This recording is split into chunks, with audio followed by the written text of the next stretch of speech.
Behind every iconic athlete is an equally impressive force orchestrating their off-court success. That's who Tiffany Williams is to four-time NBA champion Stephen Curry.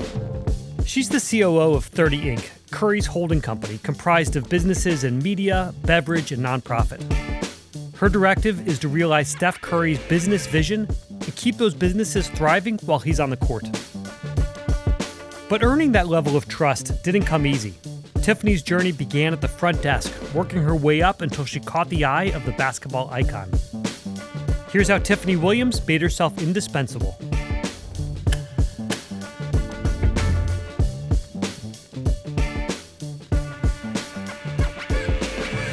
Would you tell me a little bit about your career? You started as a broadcast journalist, is that right?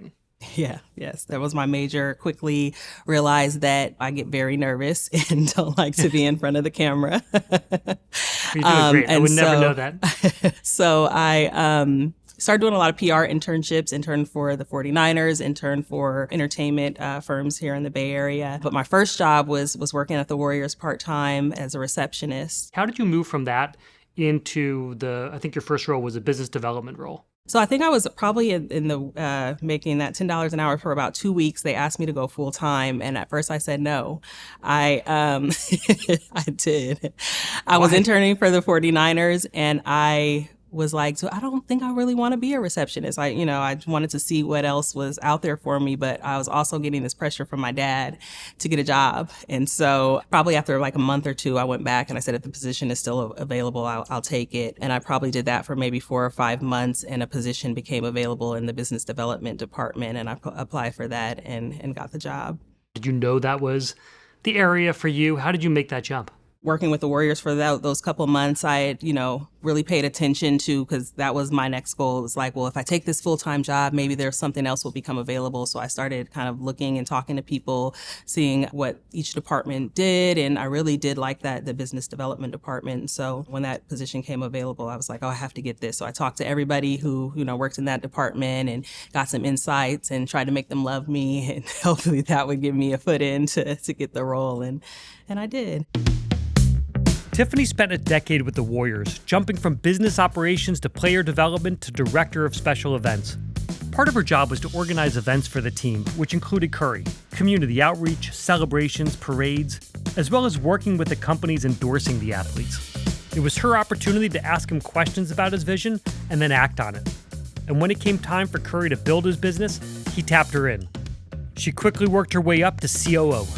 So let's just start with the very basics. You are the COO. It's an unusual job because you have to both manage a business and manage a person, and the business is based on this person. How do you think about what's right for Stephen, what's right for the business? How do you balance all of that?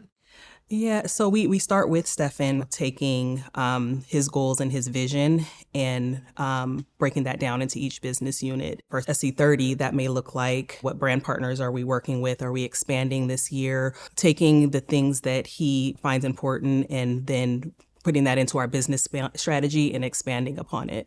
When you're starting to put some of this vision into strategy, you're thinking about the partners or what you want to launch. You can't call him every day, I assume, to go and get him to check in on things. How have you learned when you can just say yes to things or when you need to run stuff by him? How does that work? I've been working in sports for almost 20 years now, so I've seen a lot and worked on the team level at the Warriors. Now working with Stephen, I've kind of gotten a good grasp of what he'll say on most things. And so I think that, that experience has helped me tremendously in being able to anticipate needs and things that are going to happen. When I'm unsure, I am able to just kind of pick up the phone. We do have regular touch bases once a month with the chairman of 30 Inc. We'll sit down and kind of hash through a lot of the laundry list of things that we have to talk to him about. I think for the most part, though, I've kind of got a good grasp of what he'll say on most things. And then those offsites in September with all of the business leaders, that is very valuable. And so they can hear firsthand and not just from me kind of, where he is on things and get feedback on things that they're working on. How do you think about managing a brand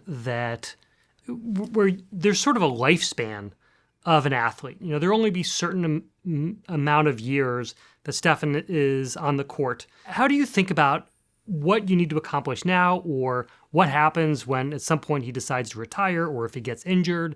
How do you deal with that question? So what we're building at 30 Inc., we're definitely building something that, expands after he's off the court. So we created Underrated Golf to provide Black, Brown, and Indigenous golfers a platform to showcase their skills so that they can get to the next levels, as well as Underrated Basketballs and Gentleman's Cut, his bourbon brand. So these are all things that we're building that it doesn't matter if Stephen is playing or not. We look at what he's doing at, his on the court as an opportunity now to really use his platform to showcase these brands. But we anticipate that, these things will live far after his playing days are over. For the past 5 years, Tiffany has silently negotiated, managed, and worked alongside Curry's top sponsors, Rakuten, Chase, and Under Armour. And at 30 Inc., she managed deals for Underrated Golf and Underrated Basketball.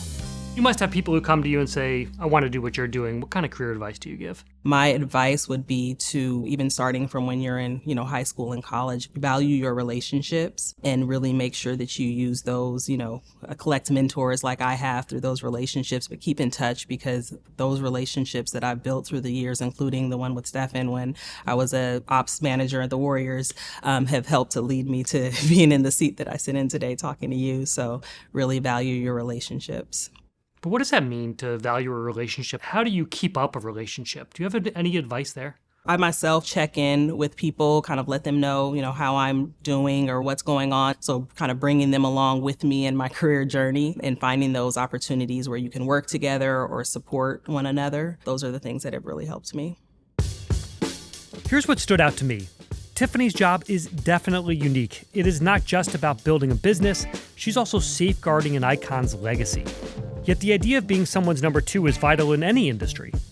What Steph and Tiffany have managed to find is a way to have shared power and also trust. Finding a partnership like that is not easy. For a senior professional seeking a deputy, it's essential to choose someone who shares your mission and values and then empower that person to make crucial make or break decisions. You also have to support them even in their mistakes.